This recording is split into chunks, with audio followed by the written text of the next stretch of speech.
Hi everyone, and welcome to this year's edition, the opening edition of the Petal Panther Football Show, where last night the Petal Panthers went on the road to Hattiesburg, a short trip but an exciting trip, a packed house at D.I. Patrick Stadium across Leaf River on the campus of Hattiesburg High School.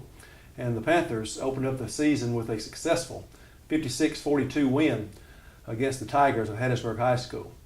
Mark Easley alongside head coach Marcus Boyles, and we welcome you to the program today. And Coach, I know it's always, with a new year, you're always having to replace some pieces that graduated, some unknown things going into that first game, obviously.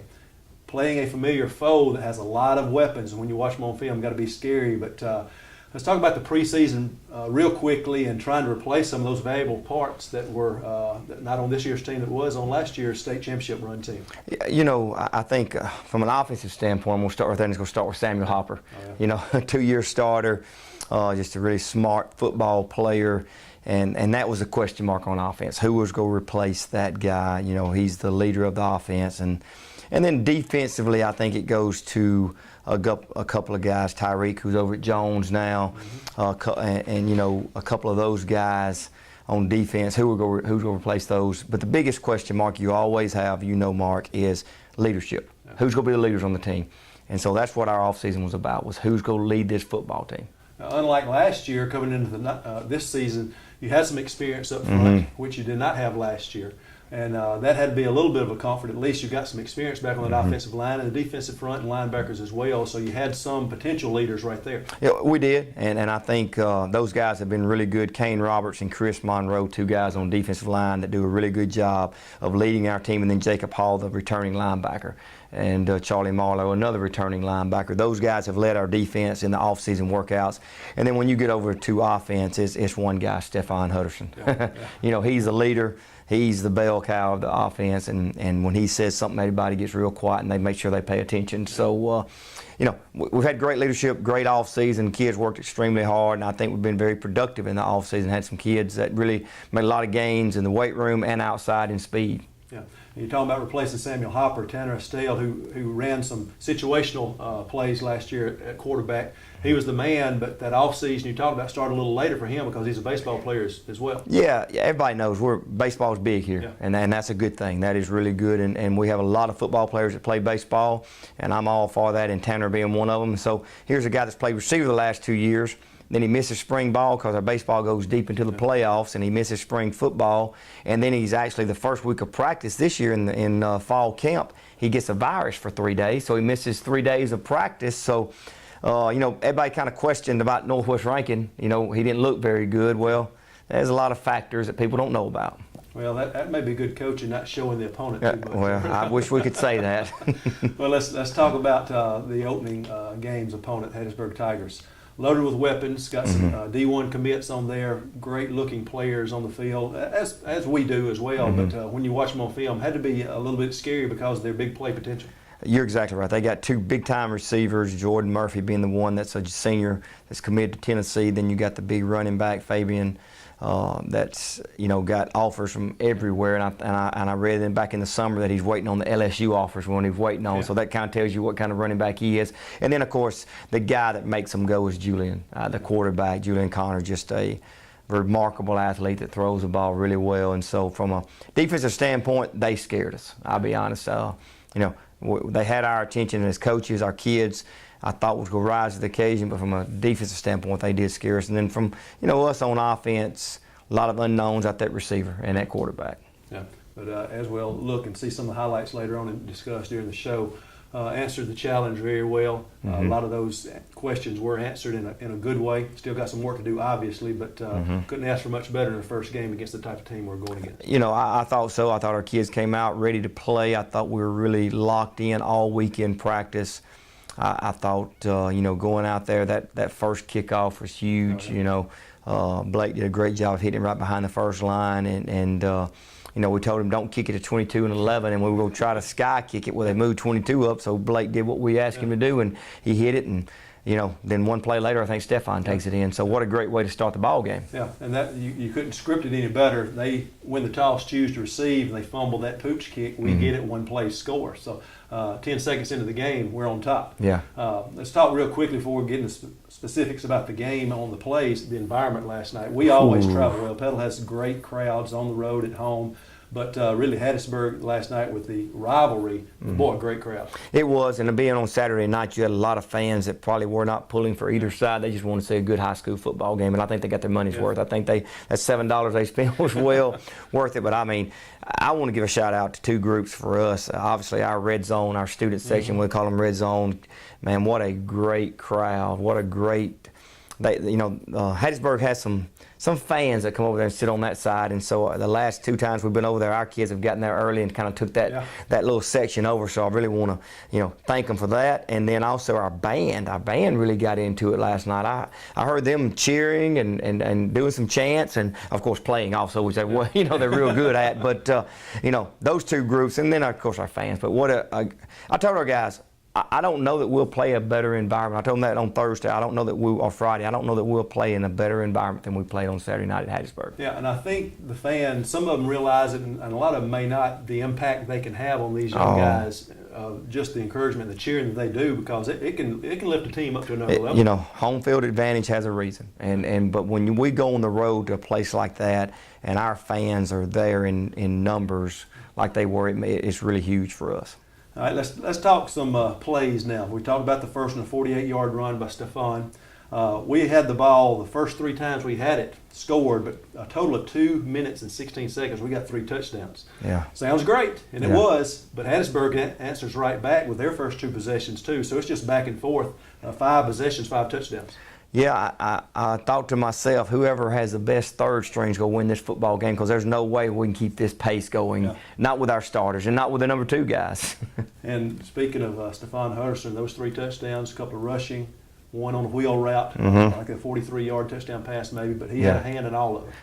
He did, and they were playing in zero coverage with no safety over the top, so we just wheeled him out of the backfield, and they were going to try to cover him with a linebacker. We knew that couldn't work, and what a great throw by Tanner, though. I mean, he pretty would need to go, and a great catch and run by Stefan. Yeah. And I think one of the key series of the game was the 3rd possession by Hattiesburg. We had scored 3 times, they had scored twice trying to answer. And we overcame sort of a questionable call on a fumble, but had them on 4th and goal from 3, held them on downs, and I think that was a big key to our defense. Hey, we can stop them, because they've been going up and down just like we had. The defense stopped them on downs right there inside the 5, and that was huge. When you look at the final score, it was kind of a 3-possession thing, and I think we stole 3 possessions. One, the opening kickoff. We're kicking it off, but we end up getting the football. And then right there, we keep them out of the end zone on the 3-yard line, and then obviously we get the ball to start the second half. That's 3 possessions. That's the difference in the ball game. So our defense gave us some confidence.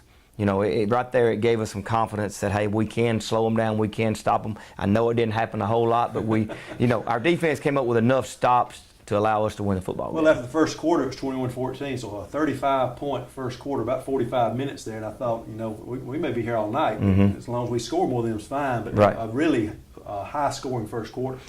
One of the most, probably the highest-scoring first quarter I've ever been a part of. I don't remember one any higher than that. Maybe I have, but I thought we were fixing to bust the clock, both of us. And then just the opposite sort of happened in the second. It seemed like the defense has settled in on both teams. Our guys got to playing better, forced a couple of punts. We were driving again, and maybe, I don't know, you'll can see more than I can, but from the viewer's eyes, maybe the only mistake Tanner made all night when he forced that pass on the sideline. Yeah. Really the only interception and turnover that we had all night long. It was. I know he wishes he had that football back. We were trying to do a little screen, bring a guy across and throw it behind the line of scrimmage and block, and Hattiesburg did a good job of recognizing it and getting down, and Tanner should have just tucked it and ran it or threw it away, and that's just inexperience. But I agree, Mark. I think that's the only mistake I remember him making. Yeah. From a 35-point first quarter to a 13-point second quarter. So the defense has settled in and really dictated play in that second 12 minutes of play. So at halftime, the Panthers are on top 28-20, and no one had the football coming out in the third quarter. Had to feel good in that position going into the locker room, even though you could do a few things better.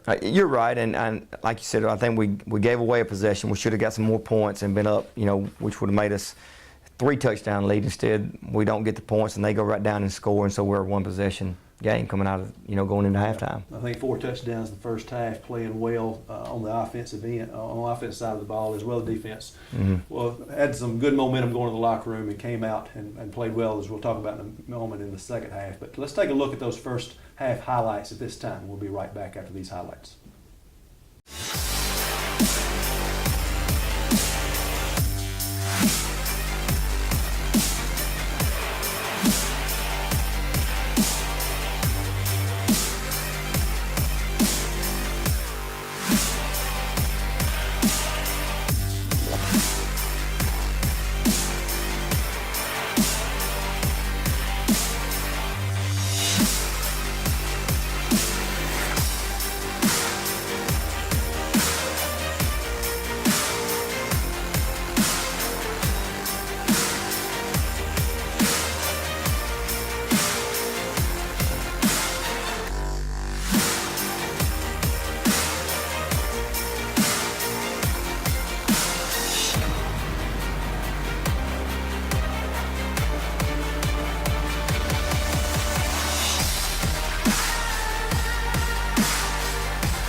Welcome back to the Petal Panther football show. The Panthers went into the locker room leading 28-20, coming out to start the third quarter to receive the opening kickoff. And obviously, you would like to set a tone for the second half and really drive the ball down their throat. I think I even may have made that exact comment. Wanted to just punch it down the throat. And that's basically what we did. We took it quickly down the field and scored and tacked on to that 8-point lead. Yeah, I was really proud of our offense coming out of halftime. I thought Coach Holman and Coach Beach and those guys on offense made a few adjustments because Hattiesburg had kind of slowed us down in the second quarter. And so I thought our offensive coaches made some good adjustments when we went out and executed and went up 2 scores, and that was huge. Yeah, and that score came by a young man that had to feel good about it, Xavier Yancey. Yeah, I was proud of that guy. He's been hurt all the preseason, all the fall camp, just had a pull growing and just can't get well. And finally, about Thursday, he got to feeling better and, transferred in from Hattiesburg and, I didn't know if he was going to be able to play on Tuesday and Wednesday, and then come Thursday he's able to, so I was really happy for that young man. And we talked about this some during the broadcast, Ed Smith, my partner, and I, that 1-2 punch, of course, everybody knows what Stephon can do, but when you have that Xavier Yancey type back, too, the same power and a tough running back, that 1-2 monster right there and running back that we have, tough to contend with. Right, and then you got Tanner, at quarterback, who is really another running back. Yeah. So I think we got something special right there.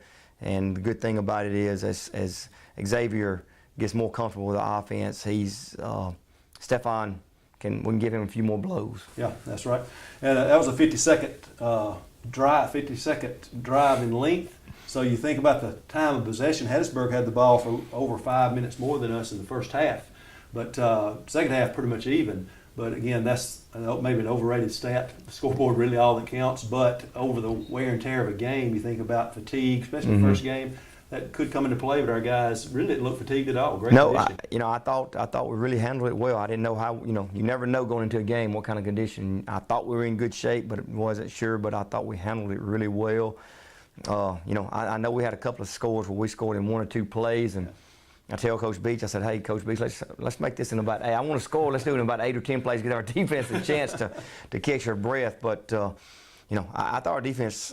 Really, those defensive linemen, we got to subbing some guys in the fourth quarter when Hattiesburg really got to just throwing it all over the field. We really got to subbing some guys, and that helped our defensive line a little bit. Well, the second half was a pretty high scoring half, 50 points put on the board by both teams, 30 points in the last quarter. Yeah. So first and last quarter, 65 points in a high school football game, so the offenses are churning. Yeah, the fans loved it. And so they got their money's worth. It was an exciting game to watch. And you mentioned Tanner and the way he played at quarterback and running. He had a couple of touchdown runs that where he bounced off and broke some tackles, bounced off a few guys, showing his toughness and ability to break a tackle too. Yeah, Tanner's a strong kid. He's not a typical quarterback. He gets in that weight room. He works really hard, and so he's got some power in those legs, and just so happy for him. He struggled in our Saturday scrimmage we had a few weeks ago, and then he struggled last week against Northwest Rankin, and so really happy for him to come out and have a real big ball game on a big stage. And we had two other times that our defense specifically stopped them on downs, but let's talk about the defense and the job that they did against Julian, against Fabian Franklin, against those receivers. They had some good numbers, but considering the potential they had, I thought our defense did a good job of containing them and limiting those big plays, even though they had one or two really big plays. Yeah, I agree. One, going back to the first half, the big pass play, we busted a coverage, and when you bust a coverage against those guys, they'll make you pay, and I think he went 78 yards or something like that. So,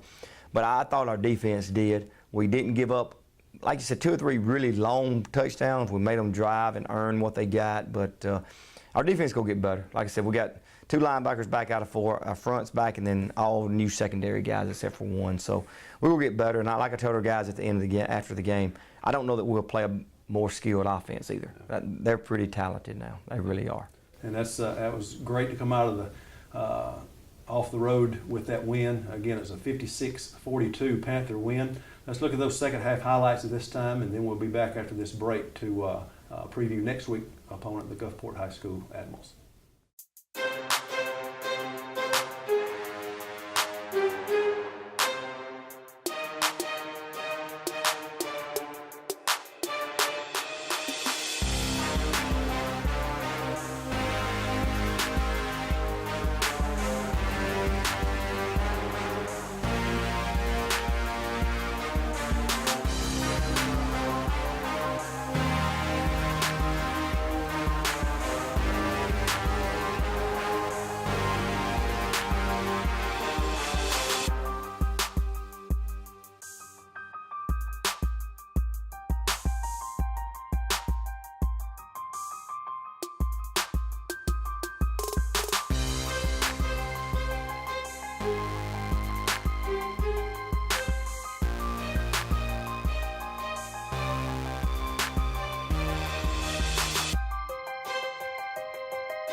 Welcome back to the Petal Panther Football Show. We've just seen the highlights of a big win from last week, a 56-42 win over Hattiesburg. But just like every game, there's always that next one on the horizon, and you can't bask in the glory of a previous game, and that's something you got to be preaching to you guys. Hey, it was a big win, but there's another big non-division game coming up against a very fine Gulfport High School team. Familiar with their coaching staff, familiar with their guys and the way they play. You know they're going to be well prepared and going to play hard. And we'll have a tough task on the road at Gulfport. Yeah, Eddie Pierce, does a great job. He's really taken that program and taking it to a different level. I think since he's been down there, and they want a little payback. I'm sure we beat them up here last year, and they're coming off 42-0 win. So we're gonna have our work cut out. Got to go down there on the coast, and I'm anxious to see how our kids go handle that environment, getting on a bus and driving a little bit and playing a real game. We play the Jamboree on the road, but this is a little bit different. We were very relaxed at the Jamboree. Now it's business as usual. So, and then coming off a big win, I want to see, okay, now what's our offense going to look like in week 2? What are we going to improve in our defense? What are they going to look like in week 2? Because we've got to get better. I told our kids if that's as good as we can play Saturday night, then we're not going to play very long. Yeah. So we got to get better and got to make some improvements. And don't you see a lot of improvement usually from that first to second game early in the season? Yeah, you better. And so that's what we're counting on. And it's a tough opponent. They're coming off 42-0 win over Long Beach, and I know they're going to be well coached and well prepared. So we will need all the Panther fans we can have on that road and help these guys look for that victory on the road. And it'll be a tough environment, but that's how you build a little character and get you guys tough and get ready for these tough division games we'll have later on in the season. I agree. So we'll look to forward to seeing you on the road. Gulfport High School next Friday night, kick off at 7 o'clock. So hopefully we'll see you there.